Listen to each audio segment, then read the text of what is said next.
porque no me avergüenzo del Evangelio, porque es poder de Dios para salvación a todo aquel que cree, al judío primeramente y también al griego, porque en el Evangelio la justicia de Dios se revela por fe y para fe, como está escrito, mas el justo por la fe vivirá.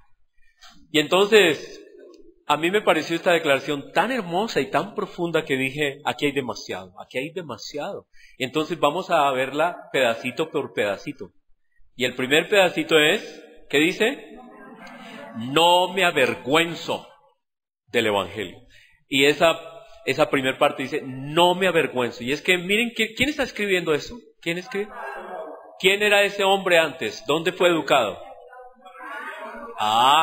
Fue educado con la crema innata, ¿cierto? Él era un hombre aparentemente de padres pudientes. Él no vivía allí en Jerusalén. ¿Sus padres dónde vivían? En Tarso. Y Tarso quedaba por allá arriba, ¿cierto? Más arriba de Antioquía, la iglesia que fundaron. Y sus padres tenían suficiente billete para enviarlo a estudiar a Jerusalén con un hombre llamado, que era hoy como estudiar en los Andes. Sí, más o menos, ¿no? Haber estudiado, alguien dijo esta mañana, en el San Carlos o en alguno de esos colegios bilingües o trilingües, ¿no? ¿Cómo se llama el tuyo? En el que tú estabas, Andrés Felipe. El Colombo Británico. El Gimnasio Británico. Entonces, algunos salen del Gimnasio Británico. Y entonces, Pablo había salido de buenos colegios, tenía buena educación. Y estaba siempre relacionado con la crema innata de su nación. Él parece, ¿no? Según parece, formaba parte del Sanedrín, ¿cierto? Eso es lo que dicen. Comentarios que dicen que él formaba parte del Sanedrín. ¿Y qué era el Sanedrín? Era un cuerpo gobernante. Sí, era un cuerpo gobernante, es decir, un grupo de personas que eran como ¿cuántos? Eran como 70, eran los sabios de la nación, los que tenían la plata y el conocimiento, el poder religioso. Eso era Pablo. Y resulta que Pablo, de un momento a otro, comienza a hablar de algo que no era lo que sus amigos decían. Y Pablo comienza a creer cosas que sus amigos no creen. ¿Saben qué pasa? Se pierden los amigos, ¿o no? Los amigos que antes eran de Pablo ya dicen, oiga, ¿usted en qué está metido, hermano? ¿Usted se metió? ¿En qué secta se metió usted? Y Pablo perdió sus amigos.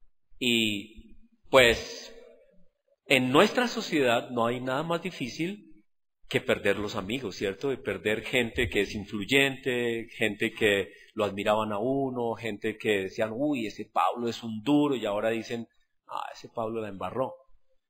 Y entonces, pues los amigos comenzaron a burlarse de Pablo, comenzaron a decir, no, este se escachó, está en unas cosas que no entendemos. Pablo, que estaba con nosotros y estaba como de vocero nuestro, ahora Pablo anda por allá en otras cosas.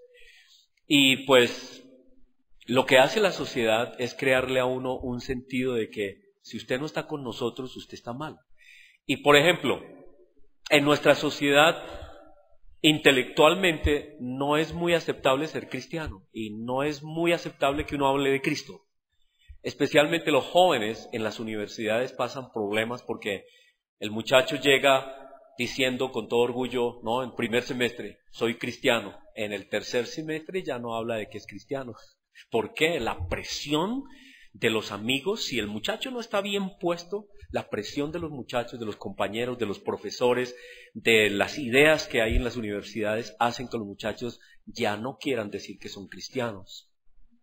Y se hacen a un lado, ¿por qué? Porque el mundo intelectual no acepta el cristianismo ni la religión. La religión es para gente endeble, la religión es para gente débil, la religión es para gente que no tiene respuestas inteligentes, la religión es para gente pobrecito, ¿cierto? Que tiene como problemas emocionales y como que no ha podido lidiar con eso y se metió en una iglesia. Sí, pobrecito, hagámosle paciencia al hombre. Entonces, da vergüenza aún en nuestros días decir yo soy cristiano. Yo creo en Cristo. Aunque ha ido cambiando un poco porque figuras que admiramos en el fútbol, los que nos gusta el fútbol y ver partidos, a veces vemos algunos que en la cancha se arrodillan y dan gracias a Dios y se levantan la camiseta del equipo y abajo dice que viva Jesús, y uno dice, bueno, ya hay alguien que es capaz de hacerlo ante las cámaras, entonces yo voy a decir que soy cristiano. Pero de todas maneras es una vergüenza, ¿o no? Hay muchas personas que no tienen la capacidad ni la fortaleza de declarar con plena naturalidad, soy cristiano, soy de Cristo. Además está el otro factor, y es que el otro factor es que desafortunadamente el mal nombre también, ¿no? Uno dice, ¿y usted qué hace? No, soy pastor. ¿Usted es pastor de los buenos o los malos? Y uno dice, no, de los buenos, de los buenos. Y esa mala reputación que a veces los cristianos tienen, pues también nos hacen dar pena, nos hacen avergonzar de decir, soy cristiano. Entonces, lo primero que Pablo aquí nos invita es, y Pablo dice, no me avergüenzo. No me avergüenzo ante toda esa gente que eran mis amigos, ante toda la nación, ante todos los sacerdotes, ante todas las personas que eran las personas con las que yo me codeaba. No me avergüenzo. ¿De qué? Del Evangelio. No me avergüenzo. Así que el primer punto que nos declara aquí y que nos llama a nosotros es no tener pena de decir quiénes somos. Y algún día tendremos que romper con esto, esa pena que nos da de hablar de quiénes somos, de declarar que somos hijos de Cristo, nos da pena. El mundo, otra vez, el peor mundo es el mundo intelectual, en un sentido, en el sentido de que ellos siempre están cuestionando nuestra fe. Pero en 1 Corintios 1:18 dice que para el mundo la cruz es ¿qué? Es una locura. Para el mundo la cruz, la palabra de la cruz, es locura. ¿Para quiénes?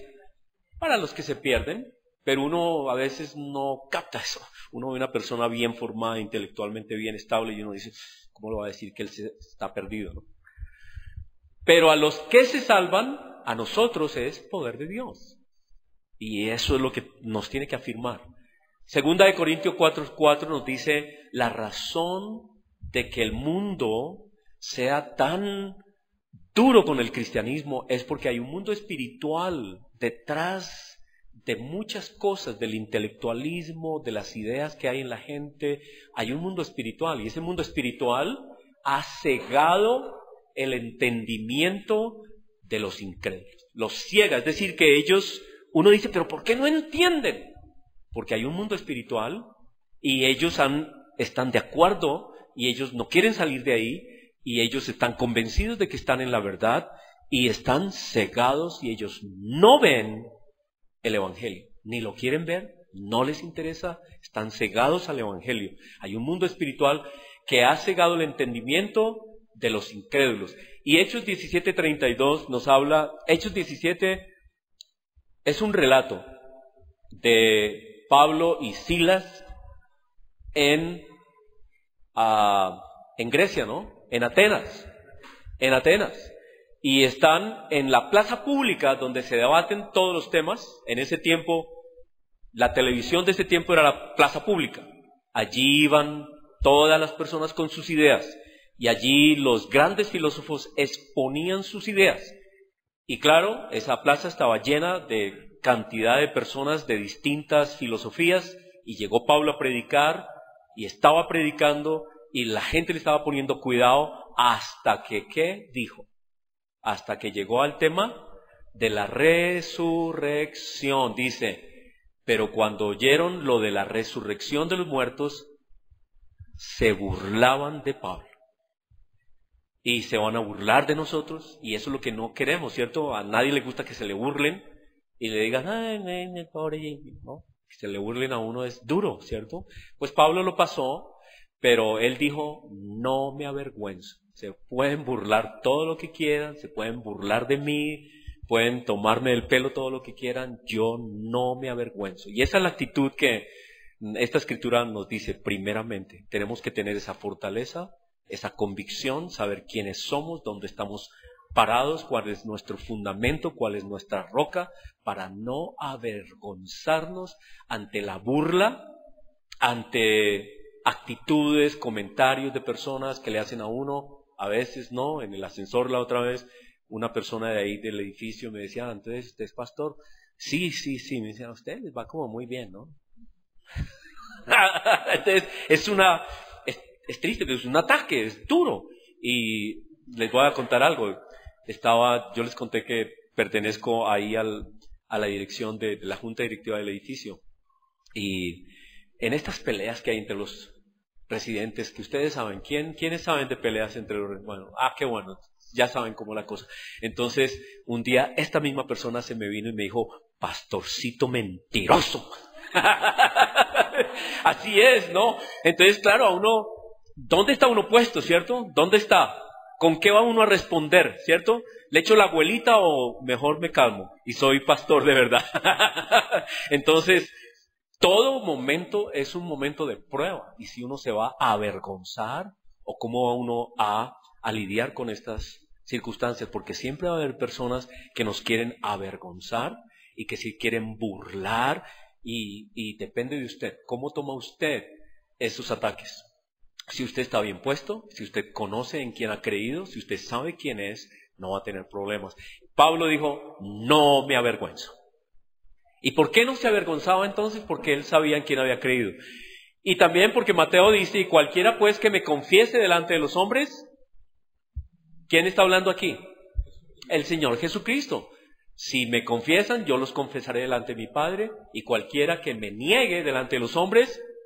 Y el Señor Jesucristo pone un poquito de presión, ¿no? Si usted, bueno, me va a negar o, a ver, decídase. Y entonces nos pone ahí como, ¿qué hago? Así que el Señor Jesús nos pone un poquito de presión. No me avergüenzo. Es el primer punto. El segundo es que, o tal vez de aquí dentro de este primer punto realmente, pensando en esto me acordé del curso de CIPEP, que aprovecho para hacerle publicidad, que todo el mundo estudie CIPEP, magnífico curso, tenemos aquí también muy buenos profesores y Luis Carlos hace un trabajo excelentísimo en este curso. El curso de CIPEP nos habla de cómo dar su testimonio personal. Algunas personas se limitan a la hora de hablar de Cristo porque no saben qué decir, porque a veces dicen yo no soy teólogo, yo no conozco en profundidad cosas.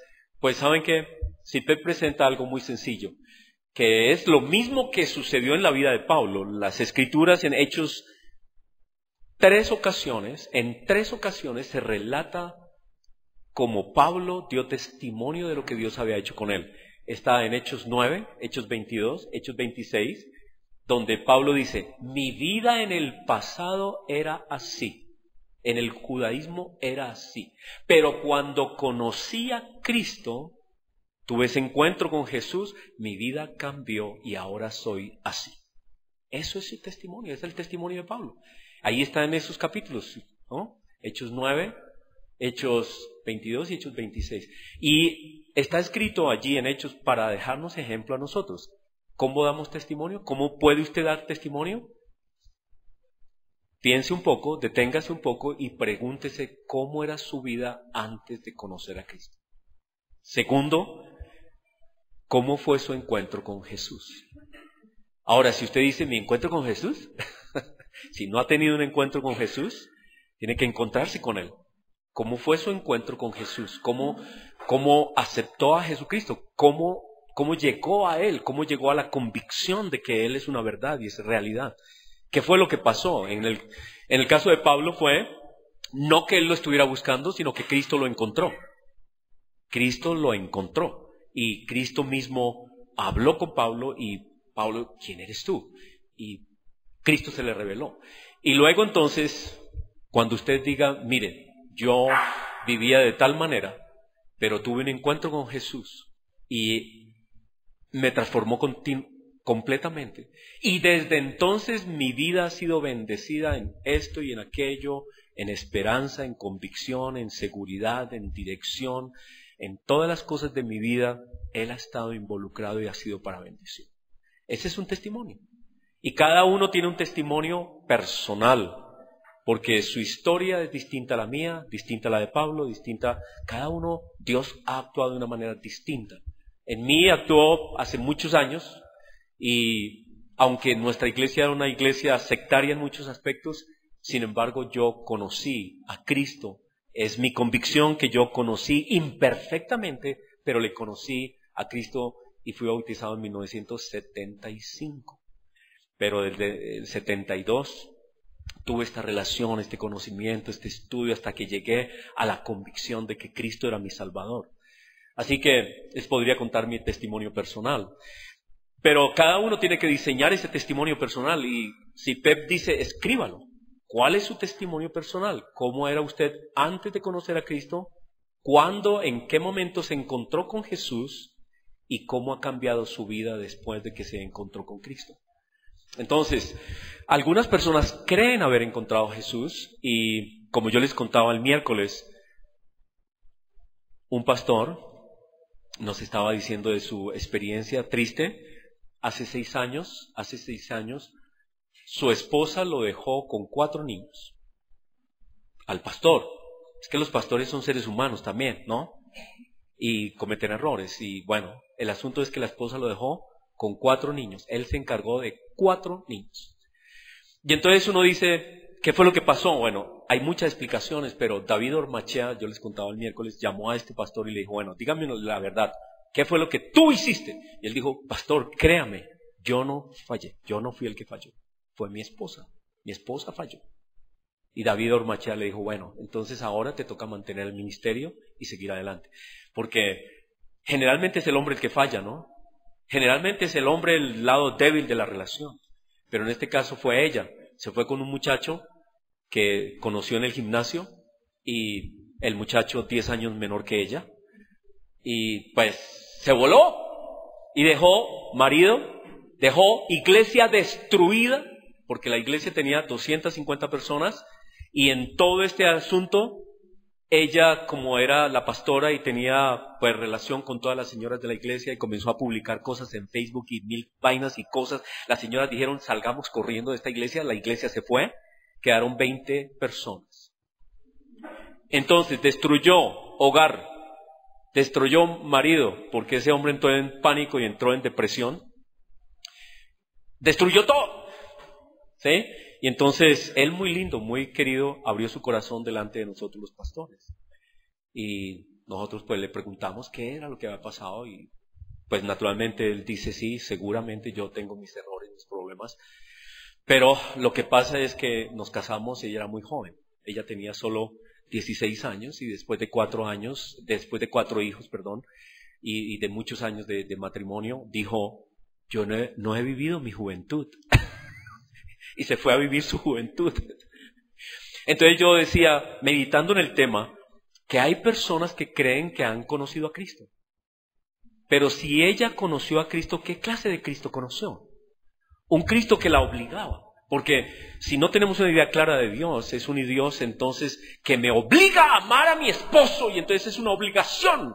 Y todo es una obligación. Y hay personas que caminan como cristianos bajo obligación. Y saben que esas personas se totean.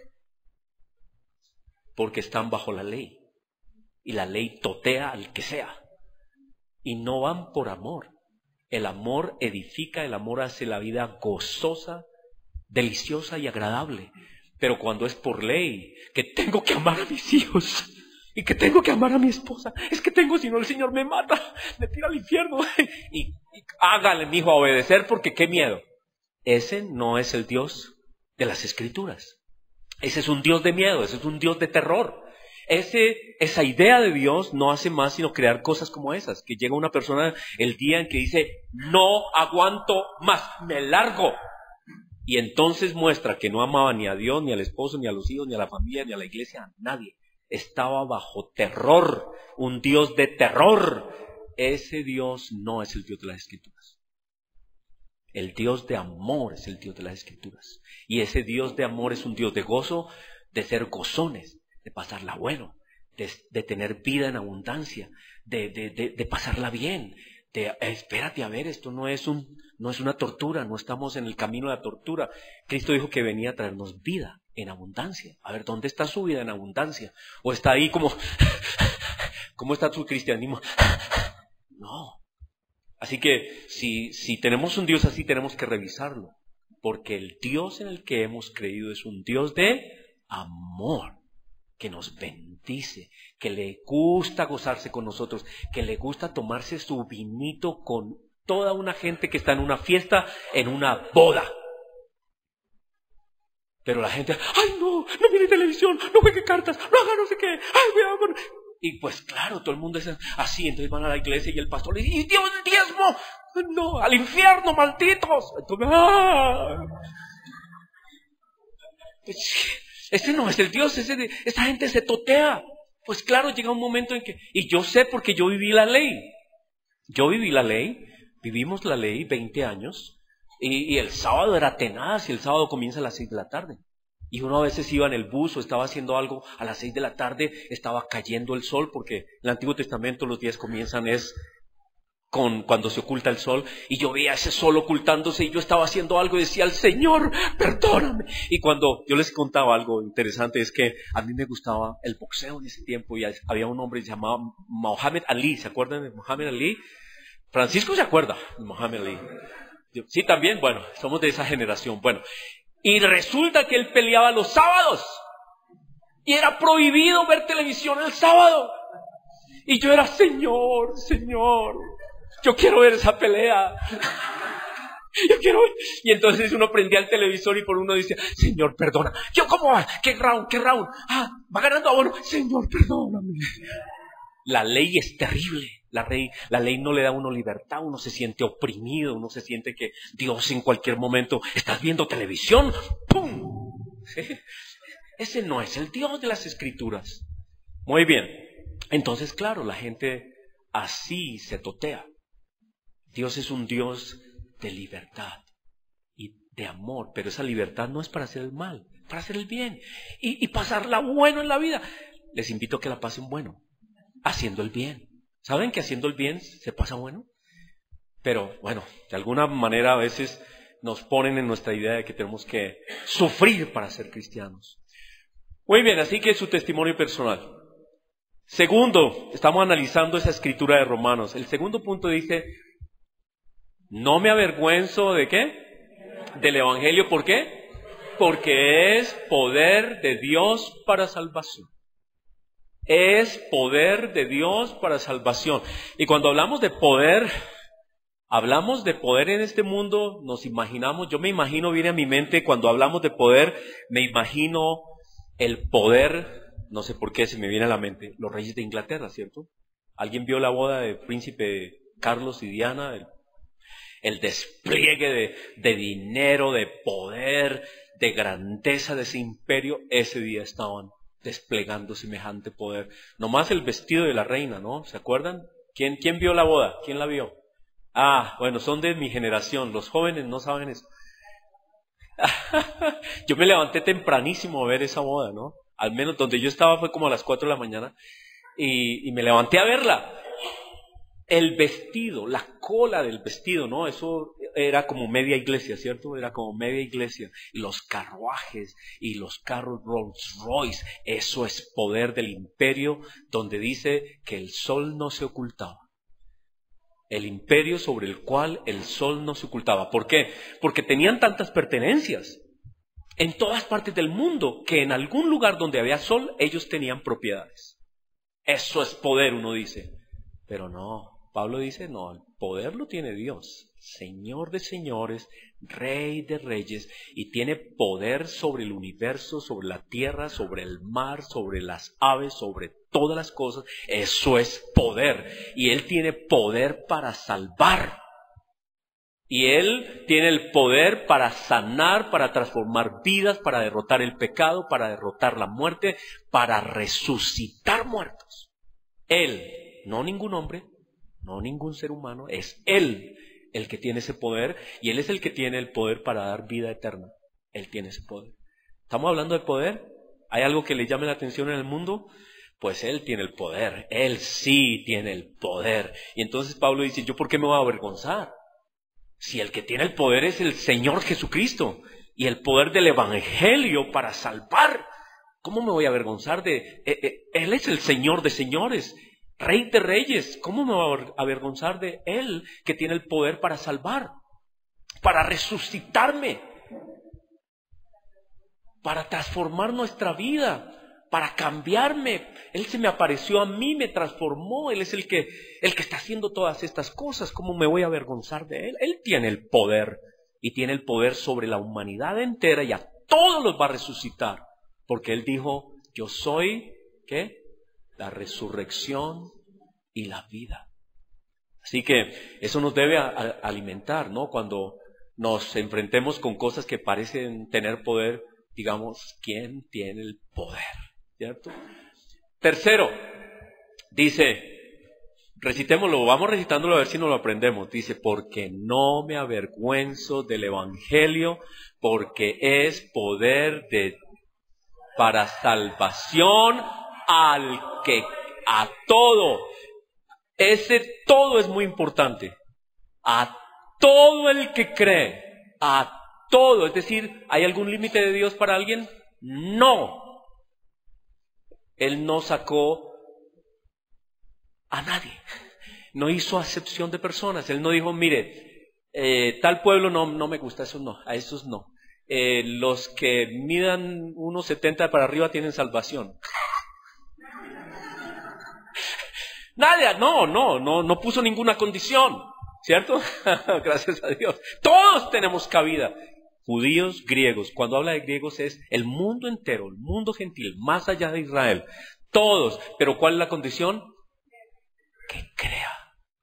Y esto es muy importante porque las Escrituras nos dicen que Dios dio su vida por toda la humanidad. Ya está pago. El Señor Jesucristo pagó por toda la humanidad. Por todos. Pagó. Ya. Pero Él no va a salvar en pecado. ¿Sí me entienden? Él no va a salvar a una persona enemiga de su reino. No. Él va a salvar al que dice: yo creo en lo que tú has hecho. Y lo acepto. Y lo confieso. Y acepto tu obra. Recibo tu obra. Eso es lo que dice Romanos 10. Esta es la palabra de fe que predicamos.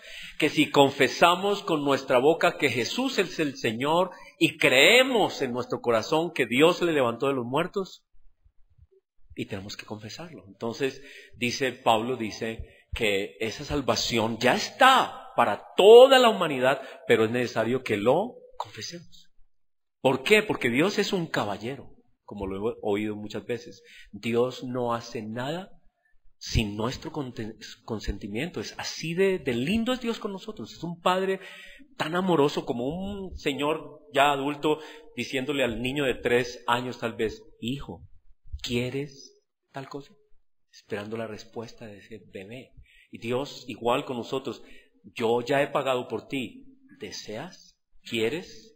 Y nos invita a que nosotros le digamos nuestra respuesta.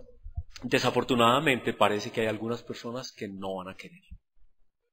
Y entonces esas personas que no van a querer no son personas que Dios odie. Dios no odia a nadie. Dios no odia a nadie, porque Él nos mandó a nosotros no odiar. Él dijo: ama a tu enemigo. ¿Será que Dios entonces sí odia a sus enemigos? No, Él dice, las Escrituras dicen que les amó.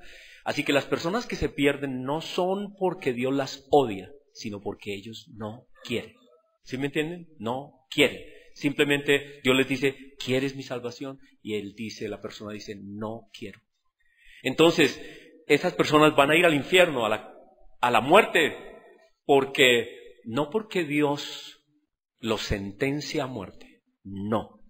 Porque las Escrituras por todas partes nos dice, las Escrituras dicen que Dios no desea la muerte del pecador, sino que Él desea que todos se arrepientan y vengan al conocimiento de la verdad. El deseo de Dios es la salvación de todo el mundo, pero Él no va a salvar a nadie en sus pecados, es decir, en una actitud antagónica contra Él. Va a salvar a los que dicen: Señor, aquí estoy, soy imperfecto, tengo problemas, hay dificultades, pero yo te amo. Él dice: ven, yo trabajaré contigo, ven. Y Él lo acepta, nos acepta. Así que los que van a perderse no es porque Dios los odia, sino porque han decidido ser tercos. Como igual que un hijo, un padre que le dice a un hijo, hijo, mira, haz tal cosa, y dice, no quiero. ¿Cómo hace uno ahí, sí o no? ¿Qué hace un padre cuando un muchacho se rebela? No hay nada que hacer. Así va a pasar. Pero Dios nos ama a todos y Él espera que todos confesemos su nombre y todos creamos en Él. Y luego esta parte es muy linda. Entonces, comencemos otra vez.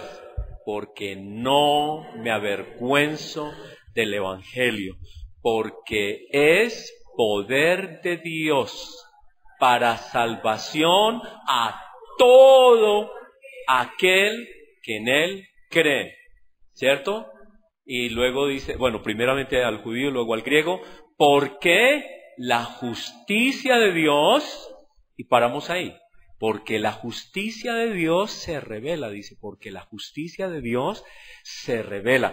Pero el punto es que aquí nos queda claro en este versículo que no se trata de nuestra justicia. Y esa es la otra parte hermosa de este versículo, que no fue Pablo, la gran decepción de Pablo con la ley, que lo vio bien claro, y nosotros y yo que viví la ley también lo veo bien claro, es que todo lo que yo hice, todas esas obediencias a no comer marrano, fuimos estrictos.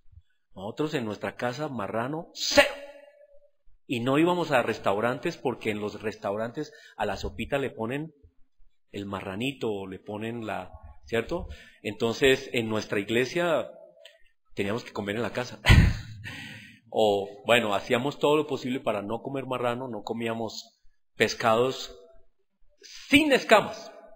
Porque la ley dice que los pescados que hay que comer son los que tienen escamas, o son los limpios. No comíamos ningún animal impuro. Los animales impuros son, por ejemplo, el caballo. ¿Por qué el caballo es impuro? Porque no tiene pezuña hendida, sino la tiene continua. Y eso está ahí en las escrituras, increíble. ¿Y por qué si comemos vaquita? Porque tiene la pezuña irrumia. ¿Por qué no comemos chulo? Porque es un animal que vive de la rapiña y de lo podrido. Y Dios dijo, no coman animales que vivan de la carroña. ¿Y por qué no comíamos marranito? Porque es una maquinita de comer basura. Y Dios dijo, no se coman los marranos, porque los marranos son marranos. Comen basura y a usted le va a hacer daño. Y entonces nosotros volvimos eso religión. Esas normas no son religión, son normas de salud, que si alguien las quiere seguir está bien, ¿sí? Ahora no es que yo no coma marrano, yo como marrano, pero no es que me llame mucho la atención porque 20 años sin comer ya me sabe raro, ¿sí? Pero si me lo ofrecen tranquilos, no hay problema, yo me lo como, ¿sí? Yo me lo como, bien asadito, eso sí, bien asadito porque esa carne hay que asarla bien. Pero Dios dio normas, ¿sí? Y nosotros guardamos esas normas estrictamente. Pero qué decepción, que todas esas normas no me dieron ni siquiera unos 2 centímetros, ni me pusieron los ojos verdes, me hubieran gustado. Mi hermana tiene ojos verdes, ustedes no la conocen, ¿cierto? Y yo siempre le digo a mi mamá, mamá, me estafaron, a mí me tumbaron. Más bajito de todos, el más negrito de todos. ¿Qué pasó conmigo? Sí, una tumbada la tenaz, ¿no? Pero yo creí que guardando la ley iba a cambiar. No fui mejor. No fui en nada mejor. Entonces, la decepción de Pablo es esa también. Que cuando se encuentra con el Señor Jesucristo, Él dice, oiga, pero yo guardaba la ley, yo guardaba todo. ¿Cómo es que la ley no me trajo a ti, sino que tú vienes a mí? Y Pablo dijo, esa ley no sirve para nada. Realmente no sirve para nada. Así que es la justicia de Dios, no mi justicia, no mis obras, lo que yo hice, todas las buenas cosas que yo pude haber hecho, no sirven. Ahora, no es que no sirvan, estrictamente hablando, ser un buen esposo sirve para mucho, claro que sí, pero eso no es lo que nos da la salvación, es estrictamente la justicia de Dios, su obra, su compromiso, el compromiso que Dios hizo consigo mismo de salvarnos. Él, todo lo que tiene que ver con la salvación es algo que tiene que ver con Él, independientemente de nosotros. La salvación de la humanidad se llevó a cabo. El sacrificio por toda la humanidad El pago por toda la humanidad se llevó a cabo independientemente de nosotros. Lo hizo Cristo perfecto cuando nosotros ni siquiera habíamos nacido. Es todo de Dios, es la justicia de Dios. Entonces no depende de nada de nosotros, sino de Él. Y por eso esta escritura todo el tiempo nos dice creer. ¿Qué es lo que tenemos que hacer? Creer, confesar, aceptar la obra del que lo hizo absolutamente todo por nosotros. Y nuestra vida de cristianismo es una vida que responde a ese amor de Dios por nosotros.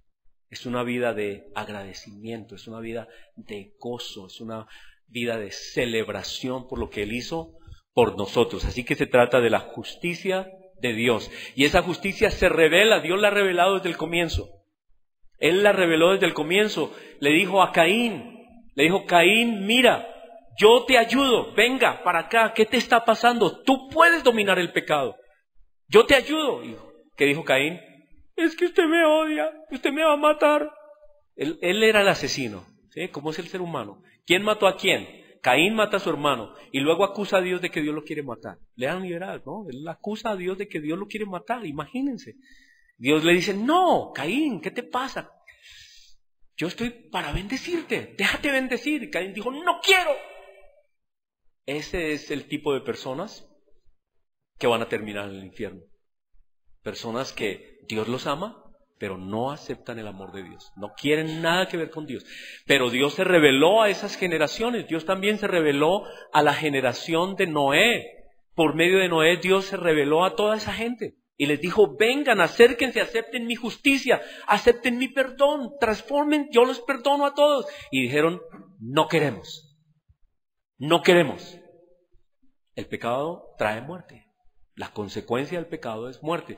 Dios también le habló a ese imperio que comenzó, Babel, la torre de Babel, ¿se acuerdan? Era un reino, comenzó en un reino. Y Dios le habló a esa gente, a todos ellos, y les confundió la lengua y les dijo, no, así como ustedes van a acabar con todo antes de tiempo. Y les confundió la lengua, y Dios trajo su juicio sobre ellos, se les reveló. Dios habló a Egipto por José, Dios habló a Egipto por Moisés, Dios habló a los babilonios, a los persas por Daniel. Dios, todas las generaciones se ha revelado. No ha habido una generación en la que Dios no haya escogido a alguien, algún mensajero, algún profeta, alguna persona para hablar de Él, de su justicia, de su obra, de quién es Él. Así que es una justicia que se revela por fe y para fe. Por fe y para fe, para que nosotros tengamos fe en lo que Él ha hecho. Por fe y para fe. Así que Romanos 1:18 nos dice algo interesante. Es que Romanos 1:18 ya es otro versículo, ¿no? Pero lo que está mostrándonos es que si nosotros no le creemos a Dios en su revelación, que es esta, si nosotros no le creemos a su palabra, que está aquí, si no le cree la humanidad a este libro, pues Dios sigue hablando. Dios sigue, Él no se queda callado. Él sigue hablando. ¿Cómo? Mire el cielo, mire las estrellas, mire el sol, mire la luna. ¿Quién hizo todo eso? Y entonces Dios en Romanos 1 dice que todas estas cosas están allí para testimonio. Es Dios hablándonos, diciendo, bueno, ¿tú no quieres saber nada de mi palabra? Alza los ojos, mira, ¿quién hizo todo eso? ¿Quién hizo el cielo? ¿Quién hizo el sol, la luna, las estrellas? ¿Alguien lo hizo? Ese soy yo. Dios está revelándose todo el tiempo. No hay excusa para decir, ay, es que yo no sabía. No, el cielo, la luna habla de las obras de Dios. Y cosas tan pequeñas, ¿no? Me impresionó ayer, pasé por la sala y me detuve y vi un arbolito chiquito que tenemos ahí, un bonsái, y una rosita chiquitica, diminuta, en la mitad del árbol. Le digo yo a Paulita, mami, ¿viste ya la rosita del bonsái? Y ella no la había visto todavía. ¿Ya la viste, mami? ¿Todavía no? Y yo estaba asombrado porque es tan hermoso, una rosa diminuta. Es algo muy lindo, ¿no? Y yo decía, Señor, tus obras, qué lindas son las obras de Dios. Dios nos habla. Más allá de esto, nos habla todo el tiempo. Se ha revelado por fe y para que nosotros vivamos por fe. Así que, hermanos, les invito a que nos aprendamos ese versículo otra vez. ¿Ya lo sabemos? Vamos a decirlo la última vez y damos gracias. Dice, porque no me avergüenzo del Evangelio, porque es poder de Dios para salvación a todo aquel que en Él cree, al judío primeramente y también al griego, porque la justicia, en el Evangelio, porque en el Evangelio la justicia de Dios se revela por fe y para fe, como está escrito, el justo por la fe vivirá. ¿Son ustedes justos? Amén, digan amén. Pero no se crean justos en sí mismos. Cristo nos ha hecho justos, entonces sí somos justos. Pero si usted estrictamente se mira, seguro que no es mucho, no es muy justo. Pero es Cristo el que nos hace justos, así que vivimos por fe. Señor, te damos gracias por este mensaje de este hombre que escribió estas palabras hace tantos años y que todavía hablan a nuestra vida hoy. Te damos gracias porque tu Espíritu es el que hace que esas palabras cobren vida y tengan valor para nosotros hoy. Esta no es una predicación que nosotros nos podamos inventar, está allí en las Escrituras, y esas Escrituras pues nos revelan tu voluntad, el poder tuyo para salvación. Te damos gracias, Señor, de cómo tú estás obrando desde el comienzo de la historia, el poder que tú tienes para transformar, cambiar, sanar, santificar, resucitar, dar vida eterna, y cómo nosotros no debemos tener ningún temor, ni darnos ninguna pena de hablar ante el mundo, sino que sabemos, Señor, que tú nos has dicho que lo hagamos con humildad, con respeto a las personas. Es lo que dice Pedro. Dice que todos nosotros debemos estar preparados para dar respuesta o defensa a todo aquel que nos reclame una explicación de nuestra esperanza, pero que tenemos que hacerlo con humildad y con ese respeto que debemos a toda persona. Señor, ayúdanos a saber quiénes somos, a estar bien establecidos en ti, bien puestos en ti, y no dejarnos amedrentar de nadie, ninguna circunstancia, y que con respeto nosotros podamos dar nuestro testimonio de fe, de quién eres tú, de qué has hecho en nuestra vida. Te damos gracias, Señor, por estas Escrituras, en tu nombre, Señor Jesús, al Padre Celestial, en el poder de tu Espíritu Santo. Amén.